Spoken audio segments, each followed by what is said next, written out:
Tala whalawa o se whapoponga tala whau le radio sa mua mo le amatango le nei wā yaso. Mai Amerika ma Iran wa nginga i penga ta whailangi la pita inga mai le whailautusi o tupe a Amerika o Scott Bessent wa la lata atu le aso le a fiai roa ma le tamau aingo Iran le Economic D-Day mo Iran. Wa riputia le CNN o le a whailo o mai fuafuanga a Amerika e whaatitau i a Iran e mai se lava i Tehran. Wali putiere rapta iane fo'io Iran i waa o loo soria ia inga o Transit Rules ma whaasalanga e ono tuwina iai. Wa whaeroa fo'i lava i ripoti le CNN wa iai whaeilo o le iai o ni wheese inga i le pūlenga Iran le o loo whapea mai le presidene o Masoud Pezeshkian e le whapea e whaavavau lava o na whaavau pea le taua. Mai na te pui le marienga na mariria iai i a Amerika ma Iran i le masino uni.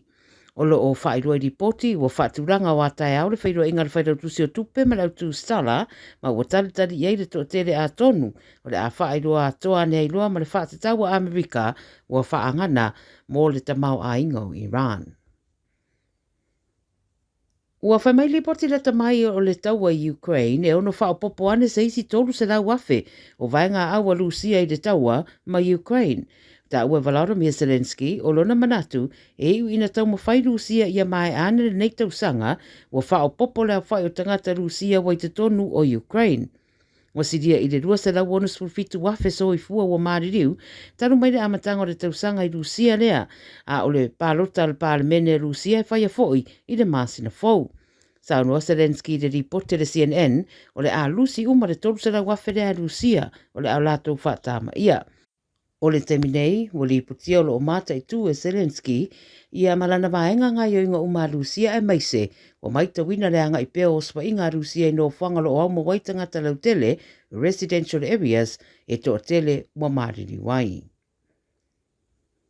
Ua whaidora di presidente o Amerika Donald Trump, o lo mana na o kānata i le benefiti o le aveo lato o se stete o Amerika, pe tai le o aveo lato o se stete teminei. Mai lo mai atu langa de ripote le BBC, ina ua mai atara noanga de bawa tunu e lua ai le itau nu se tūlanga le lei. Le sau noanga le a Trump ua whaia, ua amata wha mamalu ai malafunga wha o popopo o tariffs, e 5% le watu uina i nisi o oloa mai kānata.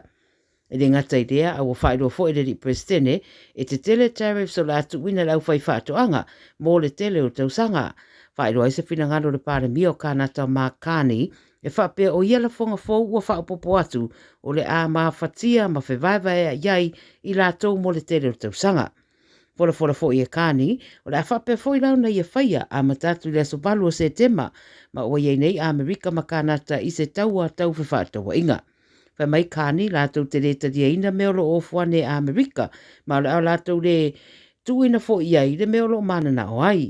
O le tu e whaamawina le ripoti lea, o le lango a taitai o isi pātia kānata i le whinangalo whaaria o le lātou pālemia i le neimata upu.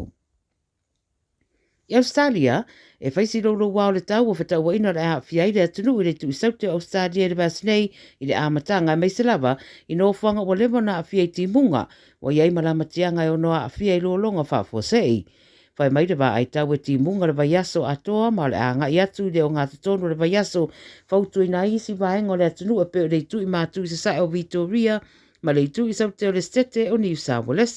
o le ao o ane iei timunga. Mo fautu ina tangata ia whae tete mautangia la pta inga ma rewa ai tau e maisa le vaenga le puipuinga ma le saunga le mū o na e ono te tere ni a whianga pe a whai e a whia le atunu u ia winga lolo wao le tau e me se lawa i timunga ma longa.